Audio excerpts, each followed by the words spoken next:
This episode of The Cyberwire is made possible in part by Strider Technologies.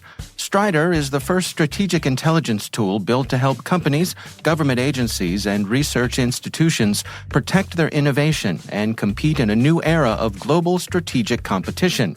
With trillions of open-source data points, Strider's technology and intelligence solutions enable you to proactively identify, manage, and respond to state-sponsored intellectual property theft and supply chain risks.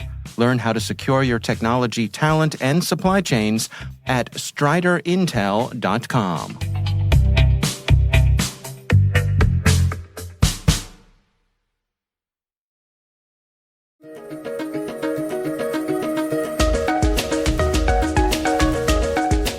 Hello, everyone, and welcome to the Cyberwire's Research Saturday. I'm Dave Bittner, and this is our weekly conversation with researchers and analysts tracking down the threats and vulnerabilities, solving some of the hard problems of protecting ourselves in a rapidly evolving cyberspace. Thanks for joining us.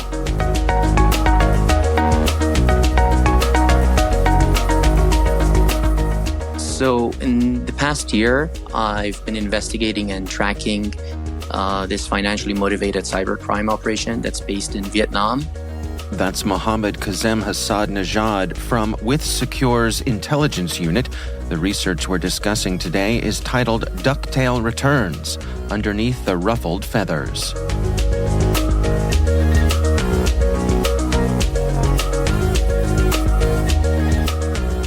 And we initially got notice of this operation through a sample that we received from our threat hunters that run our managed detection and response service.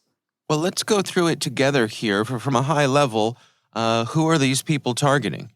So the operation targets individuals and businesses that operate on Meta or Facebook's business and ads platform. And that's basically a platform that a company would use to run and manage Facebook pages and ad campaigns across Meta's different platforms, such as Facebook and Instagram. Well, let's go through it together here. How would someone find themselves falling victim to this? So the threat actor primarily targets those that are in the digital marketing and advertisement vertical, as those are folks that most likely make use of Facebook's business and ads platform. The threat actor first scouts for these victims and targets them through mediums such as LinkedIn and WhatsApp by sending them attachments that supposedly contain things such as business and advertisement proposals for different brands, such as L'Oreal. And even recently, we've been seeing the threat actor using lures that contain the Christmas theme as Christmas is approaching. That's interesting. So someone gets one of these attachments, but what's in the attachment there? What kind of malware is contained within? Yeah, so the attachment actually contains an information stealer malware that is disguised, like I mentioned, as a project plan or a business proposal. And once the victim executes the information stealer malware, the malware then proceeds to exfiltrate information from the victim's machine and Facebook account if the victim has logged on to their Facebook account on their device, and also automatically attempt to add the attacker's email address as an administrator with finance editor role into any business that the victim might have access to. Well, let's talk about the Facebook aspect of this. Can you give us a little bit of the background here? What are people typically doing on Facebook, the businesses? And what exactly are these bad guys targeting? What are the capabilities they're after within Facebook itself? Sure. So basically, one of the biggest revenues and profits for Meta and Facebook is the ads revenue. And that's where Meta makes a lot or most of their money from. And a lot of companies use Facebook and Meta's advertisement platform and business platform to reach the user base that Meta provides. And the advertisement agencies and digital marketing folk will use this platform to run ad campaigns for, let's say, a specific product that they might be launching soon. And and these assets are basically controlled through a business account that is linked to the company. And the business account will have basically personal Facebook accounts that will like manage certain assets in that or for that business. And with the business account, there will be a payment method that will be linked to it that's used for running these ad campaigns. And what the threat actor is basically after by hijacking these Facebook business accounts by adding themselves as a administrator with finance editor role is to get access to this business's payment methods to then leverage it in order to run fraudulent ads. So what kind of ads would they be running? What sort of things are they after here? Or are they selling ads to someone else? Are they running things for themselves? Well, the evidence strongly suggests that the goal of the operation is to gain access to the business accounts and use the hijack businesses' advertising credits and payment methods to run fraudulent ads. But because this sort of information is not really visible to us, we've only been able to see some of the advertisements that have been run through hijacked or compromised business accounts through our incident response cases. And in those cases, they were mainly fraudulent ads that seem legitimate. But what we believe the business model basically behind this operation is to probably provide advertisements for a much lower rate than what Meta would offer. So are they trying to be stealthy at all here? Once they get access to someone's Facebook business account, are they trying to fly under the radar, or are they trying to, burn through as much as they can as quickly as can until their access is cut off? Yeah, absolutely. I mean, the whole operation, so the operation consists of the attack lifecycle basically consists of multiple stages that cross multiple platforms. So starting from how the victims are basically targeted. So usually with malware, you see malware being delivered through malicious spam campaigns. So a lot of victims might get a malicious attachment. But with this basically campaign, the threat actor directly targets those that they believe have access or make use of Meta's business and ads platform. So right off the bat, they're specifically targeting individuals that they believe might have access to fly under their radar. And then the malware or the information stealer malware actually makes use of different techniques in order to bypass different detection mechanisms. For instance, since mid-2021, the time that we believe the campaign had started, the threat actor has been making use of certificates to sign their malware with extended validation. And in order to do this, they actually need to set up or have a business that they can register a certificate for through a certificate authority. And that's a very rigorous process in order to get an extended validation cert. So there's a lot of resource development that goes in there. And what having a signed malware basically does with extended validation, we believe this will bypass Microsoft Smart Screen. So these attachments, as they look like business proposals, the icon will look like a PDF or a spreadsheet.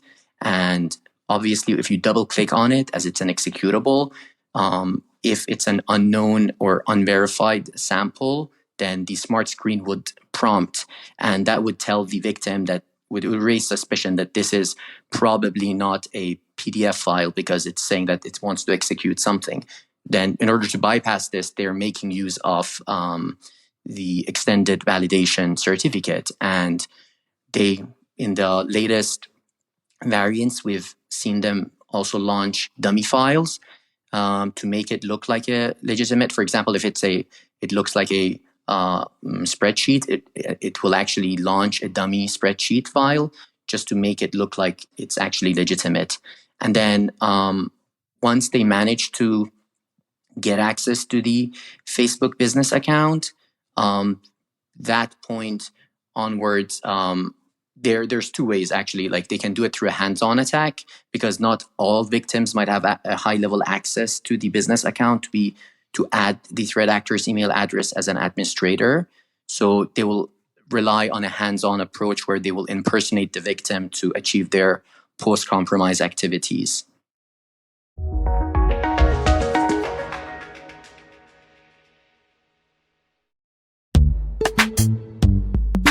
And now, a word from our sponsor, SpyCloud, the cybercrime analytics leader.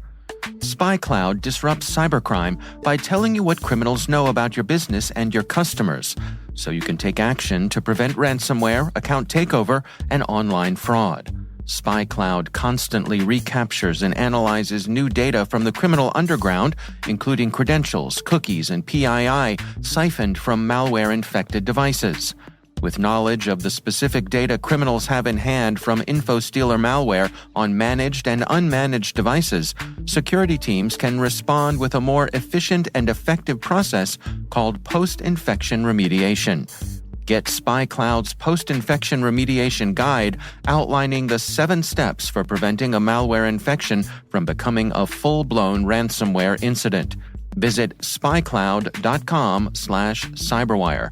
That's spycloud.com/cyberwire. And we thank SpyCloud for sponsoring our show.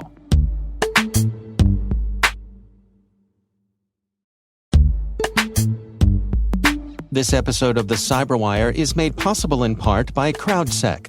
CrowdSec helps rebalance the asymmetrical cybersecurity industry by making their open-source multiplayer firewall available to all for free.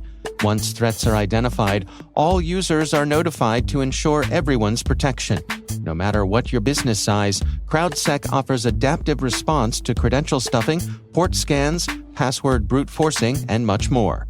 At CrowdSec, they have each other's backs and make the internet safer together. Visit crowdsec.net to learn more.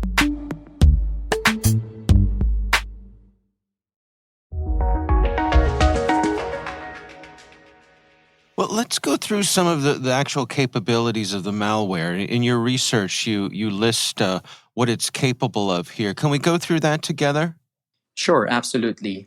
So basically, once the malware is launched, it will start looking through the device for all the cookies that someone has in their browser. And if it finds an authenticated Facebook session, so once you log into Facebook and you press that the Remember Me, it actually has an authenticated session as a cookie that's stored on the device. And it will use that in order to basically steal information from the victim's personal account, Facebook personal account, and also look whether the personal account has any businesses linked to it. And if it does, then it will use the victim's access to that business to add themselves into the business account.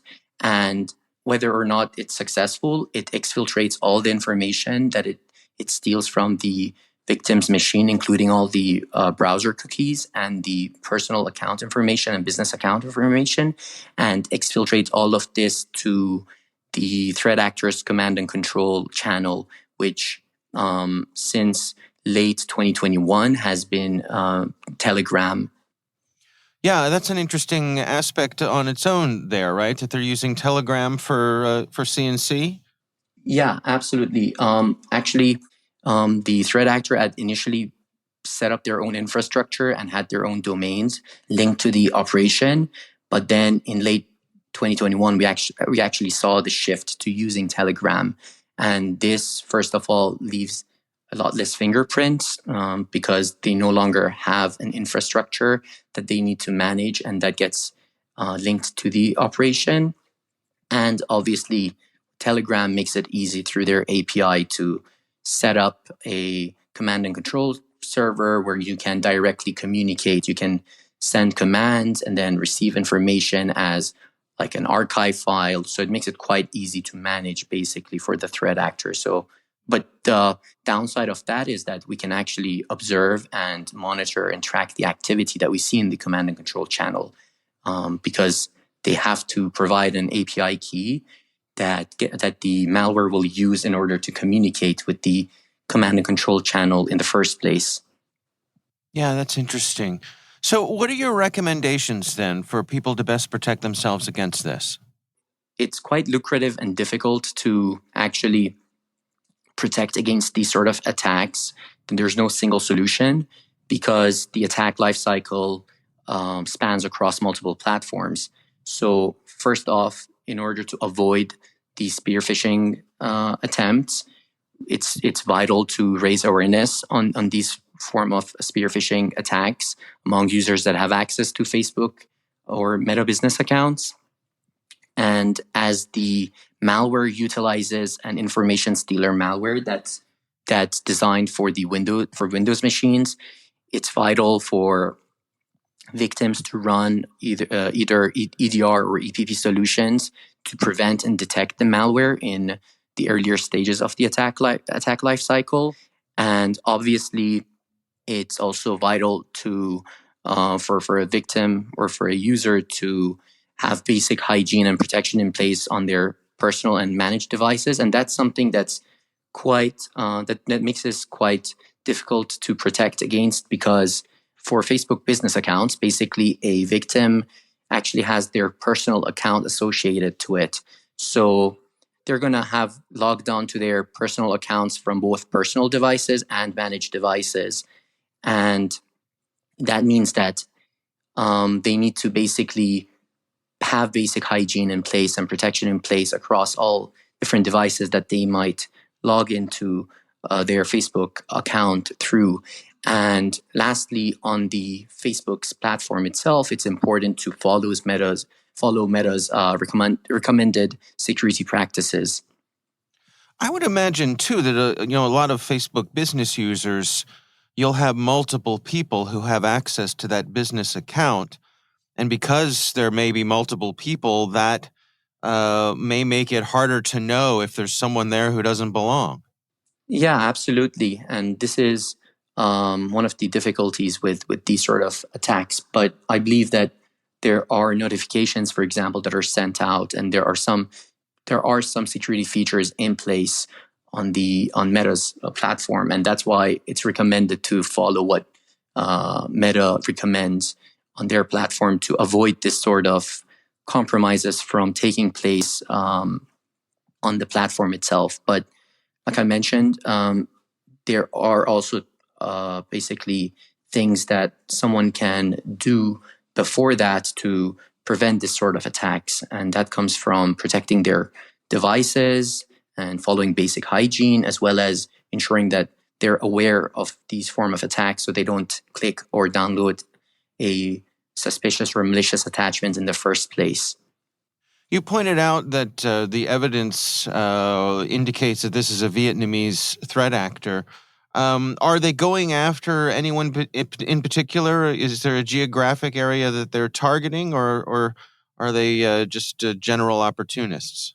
Not really, yeah. They're basically general opportunists, as we see them primarily target companies that work in the advertisement and digital marketing vertical, but we don't see a specific geographical region that they're targeting. But some of their attachments are quite targeted. For example, they will have the country name appended to it.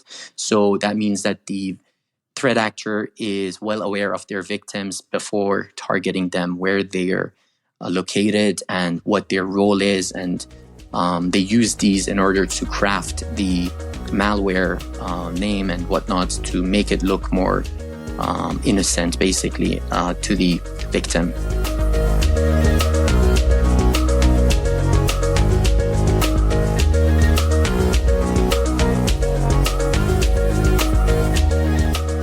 Our thanks to Mohammed Kazem Hasadnejad from WithSecure for joining us. The research is titled DUCKTAIL Returns, Underneath the Ruffled Feathers. We'll have a link in the show notes.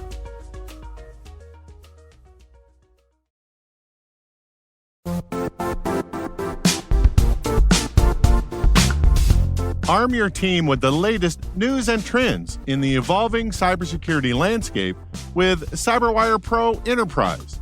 Our unlimited pro content will allow you and your team to accelerate and sustain cybersecurity awareness and knowledge. Get access to searchable and accessible news in cybersecurity, business, policy, privacy, disinformation, and more. Find out about our education and military discounts by inquiring at thecyberwire.com/pro.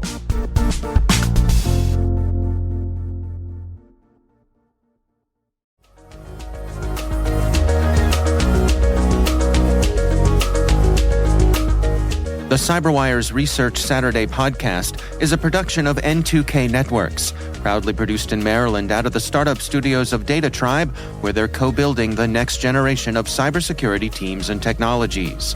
Our amazing CyberWire team is Elliot Peltzman, Trey Hester, Brandon Karpf, Eliana White, Puru Prakash, Liz Irvin, Rachel Gelfand, Tim Nodar, Joe Kerrigan, Carol Terrio, Maria Vermatsis, Ben Yellen, Nick Valecki, Millie Lardy, Gina Johnson, Bennett Moe, Catherine Murphy, Janine Daly, Jim Hoshite, Chris Russell, John Petrick, Jennifer Iben, Rick Howard, Peter Kilpie, Simone Petrella, and I'm Dave Bittner. Thanks for listening. We'll see you back here next week.